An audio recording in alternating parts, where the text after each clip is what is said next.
मित्रों, फिल्मों में एक्टिंग के जरिए सोनू सूद को जितनी शोहरत नहीं मिली होगी, आज लॉकडाउन में उन्हें अपनी सामाजिक काम की बदौलत मिल रही है। सोशल मीडिया तो मानो फैन हो गया है। जो भी सोनू सूद से मदद के लिए मैसेज कर रहा है या ट्वीट कर रहा है, सोनू उसका जवाब दे रहे हैं और उसकी हर संभव मदद भी कर रहे हैं। प्रवासी मजदूरों को लगातार घर पहुंचाने के लिए उनके लिए भोजन का इंतजाम करने तक न जाने कितनी दास्तानें हैं जो लोगों की जुबान पर हैं। तो चलिए आज हम बताते हैं मजदूरों या सही मायने में कहें तो मजबूरों के मसीहा सोनू सूद के इंजीनियरिंग से एक्टर बनने की कहानी। साथ ही ये भी जानते हैं कि कैसे सोनू सूद को पहली फिल्म में रोल मिला था। दरअसल सोनू सूद पंजाब के मोगा जिला के रहने वाले हैं। सोनू की मां प्रोफेसर थीं। वो चाहती थीं कि सोनू बड़ा होकर कुछ अच्छा काम करे और परिवार का नाम करे। सोनू के होम डिस्ट्रिक्ट मोगा में ही उनके पापा की कपड़े की दुकान थी, जिसका नाम बॉम्बे क्लॉथ हाउस था। सोनू को बचपन से ही एक्टर बनने की चाह थी, लेकिन परिवार वालों ने सोनू सूद को इंजीनियरिंग की पढ़ाई के लिए नागपुर भेज दिया, जहां सोनू ने इलेक्ट्रॉनिक इंजीनियरिंग की पढ़ाई की। लेकिन सोनू का मन इंजीनियरिंग में नहीं बल्कि अभिनय की तरफ खींच रहा था। लिहाजा सोनू ने खुलकर घर वालों से बात करने की सोची और अपनी मां से कहा कि मुझे 1 साल दे दीजिए। अगर मैं कुछ नहीं कर सका तो मैं वापस मोगा आकर पापा के कपड़े की दुकान संभाल लूंगा।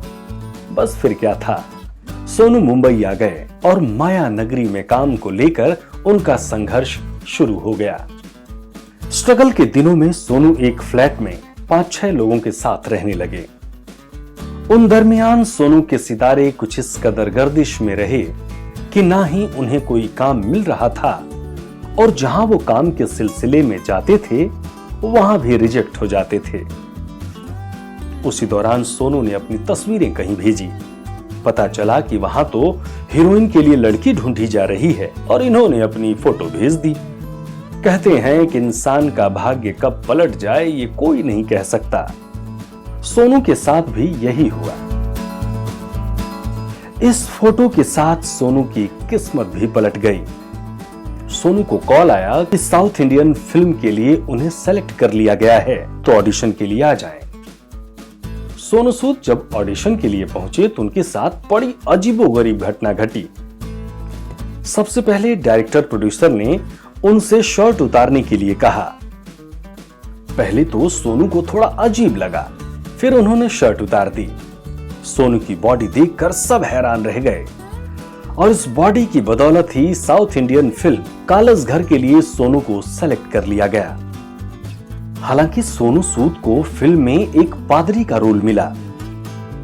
फिर उसी साल दूसरी तमिल फिल्म नेंजी नीले में उन्हें एक विलेन का रोल निभाने को मिला और फिर उसके बाद बॉलीवुड और टॉलीवुड में विलेन के रोल के लिए उन्हें चुना गया और लगातार वो विलेन की भूमिका में अपनी पहचान बनाते गए और फिर उनके लिए बॉलीवुड का दरवाजा भी खुल गया। हिंदी सिनेमा में उनकी पहली फिल्म शहीद आजम भगत सिंह थी। इस फिल्म में उन्होंने भगत सिंह का रोल निभाया, लेकिन सही मायने में सोनू सूद को असली पहचान मिली सलमान खान की फिल्म दबंग से। सोनू सूद के दबंग में निभाए गए कैरेक्टर छेदी सिंह को कौन सिनेमा प्रेमी नहीं जानता होगा। लेकिन आज सोनू सूद ने सिनेमा की दुनिया से अलग भी अपनी पहचान बनाई, एक समाज सेवी के रूप में, एक मजदूर और मजबूर के मसीहा के रूप में। आज जब पूरा देश कोरोना वायरस की चपेट में है, हर तरफ लॉकडाउन की मार झेल रहा है, फैक्ट्रियां बंद हैं, कल कारखाने बंद हैं, लोगों के पास काम नहीं है। ऐसे में जो मजदूर बेघर हो गए हैं, जिनके पास काम नहीं है, खाने को रोटी तक नहीं है, उनके लिए सोनू सूद किसी मसीहा से कम नहीं है। महाराष्ट्र की माया नगरी मुंबई, जहां लाखों की तादाद में मजदूर परेशान और बेचैन हैं, उनके लिए तो कम से कम सोनू सूद भगवान बनकर ही इस जमीन पर उतर आए हैं। उनकी हर सुख सुविधाओं का ख्याल रखना और उन्हें उनके गंतव्य तक, उनके घर तक पहुंचाने का जो बीड़ा सोनू सूद ने उठाया है, वाकई वो काबिले तारीफ है। Entertainment desk, TDC news.